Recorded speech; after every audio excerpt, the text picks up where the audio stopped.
What's up, YouTube? Welcome back. Ammo test series number 8 for 9mm.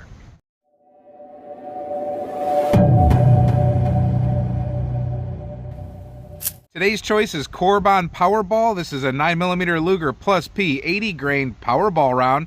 Velocity is advertised at 1,450 feet per second, translating out to 373 foot-pounds. This ammunition is a hollow point, but it's filled up with a polymer ball at the tip. That's to help it get through clothing, they say, and it's to aid in expansion. This is pretty light for caliber, so sometimes with those type of ammunitions you have to worry about feeding issues. We'll put that to the test in 2 different firearms today. The 2 firearms we're going to be using today are the Glock 17, that has a 4.5-inch barrel, and the Smith Wesson Shield 9mm, of course, that has a 3.1-inch barrel. On top of checking reliability, we're of course always going to check accuracy, so 5 rounds through each one of these firearms into these B8 targets. We're also going to run that through the chronograph to get an average of feet per second and therefore foot-pounds. Then we're going to move the chronograph to in front of the gel blocks that we're going to smack so that we can get the velocity of the rounds that actually impact the gel. As far as gel, we have 10% clear ballistics gel. This one's getting a little foggy, but it's still good. We have a 16-inch block in front of a 20-inch block. I don't think we're going to come out of this 16-inch block, to tell you the truth. Those high velocity, low weight rounds tend to just detonate themselves, but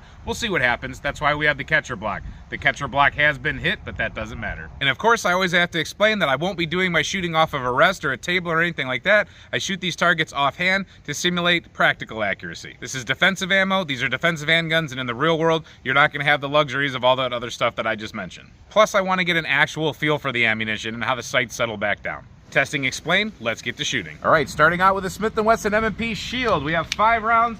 We're going to go for that left B8 target. We are 20 feet off the target, 15 feet off the chronograph. Let's see what happens. We have 3-dot white sights.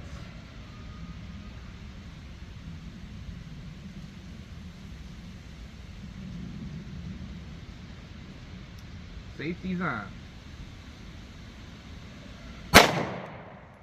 Right in the X-ring, 14-18. And that was really light in the hand.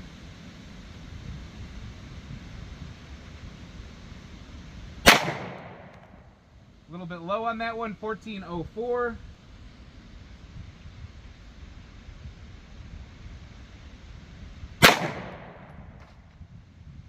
Somehow we knocked our flag down. That's not good. Let's fix that. That was 14-02.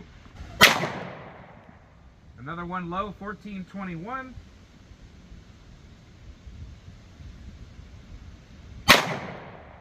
And 14-24, that one was pretty much where it needed to be. Let's take a look. I usually shoot better with this gun. You know, I had a couple here where they needed to be, one close to where it needed to be. The rest were still in the black. I always say that within that size for defensive ammunition, we're good to go. I would like to see me doing better shooting today, but it also could be something to do with the ammunition. That's pretty fast stuff. Sometimes it acts a little bit weird. Not sure.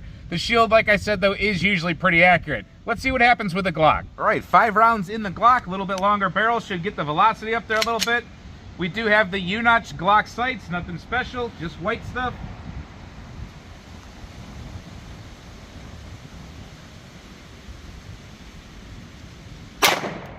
Get through that horrible Glock trigger, but we did put one in the X-ring. 15-11.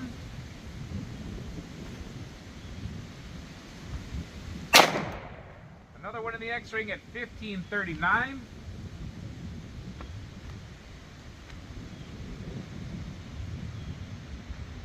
A little high on that one, 15-55.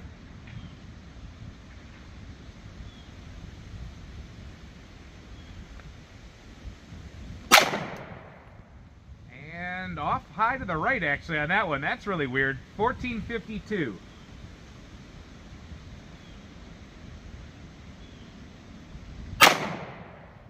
And right where it needed to be, 15-41. Let's go take a look. All right, we do have a good group with these 4 shots, but something weird happened here. And notice the holes here are very clean for these 4 shots. Over here with the Shield, they're very clean for these 5 shots. Notice the hole right here. That's kind of an odd looking hole. I'm not sure if that's just the way the wood broke behind it or if something happened with that round, because that's significantly off. I mean, I usually never shoot that far off. That could be the ammunition, because like I said, it's hyper weird stuff. And to tell you the truth, it's Corbon. Some funny stuff has happened out of Corbon, so I don't exactly trust their ammunition at the moment. This is, I think, or there have been 2 times where I've seen, once with me and once with another channel, where they have actually put the wrong grain weight ammunition. So we're gonna check that for sure after we fire everything, but that's a little weird to have that one go off to the side like that. All right, 1 round into that Joe block. We are 15 feet off the block, about 15 feet off that chronograph. Let's see what happens.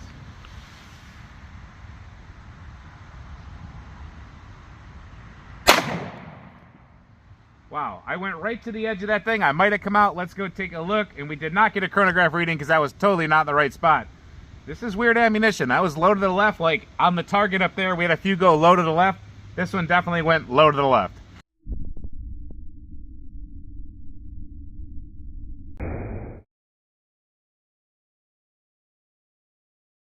All right, so there's where we impacted, way to the left. We did lose the projectile out of the side of the block, but let me just show you the block first.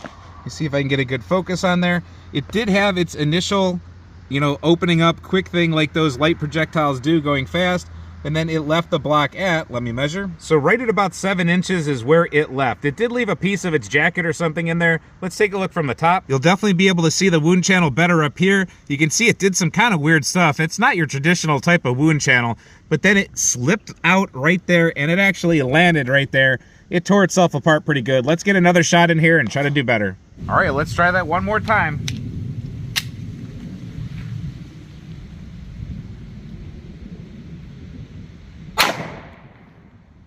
That should have done it, and that was 1425.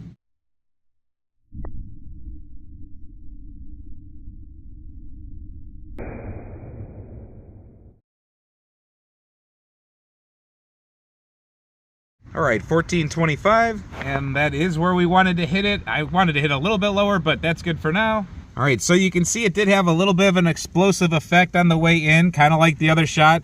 Came apart right there and landed at 9.5 inches at the most with a little bit of bounce back with some copper jacket. But the lead piece, the actual core, is about 8.25, 8.5 inches, something like that. Let's look from the top. The wound channel itself, I just don't even know what to say about it. It is a disruptive wound channel.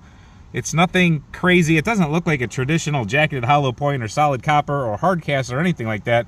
Kind of has its own little weird way of doing things. From the top, you can see it does look, like I said, pretty disruptive. It's just odd. There are pieces of copper jacket all over the place in there, and then that core settles right there, and a little piece of copper jacket, it's hard to see, went a little bit farther under it.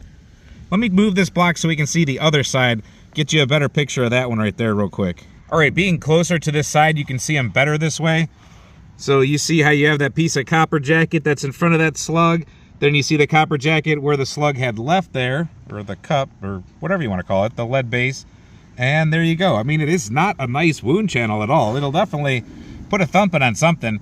The depth, it's 9mm, so you guys tell me what you think. All right, a little bit more barrel length, maybe get a little bit more disruption there initially. I'm not sure. I think it's just going to disintegrate itself even faster, but let's see. I think that was a good shot at 1547.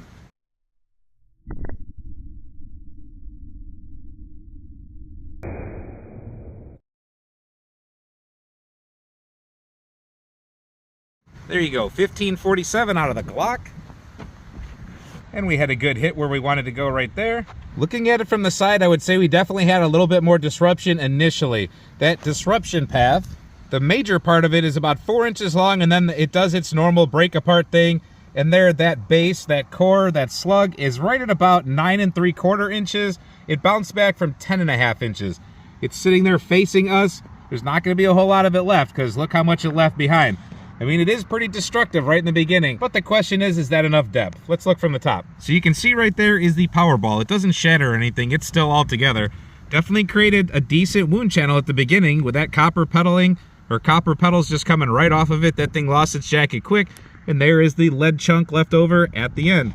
Got a little bit farther than the shield, not too much further, but I definitely think it had a bigger disruption in the beginning. All right, we have the one that came out of the block, the first shot out of the shield. We have the one that stayed in the block, the second shot out of the shield, and then we have the Glock.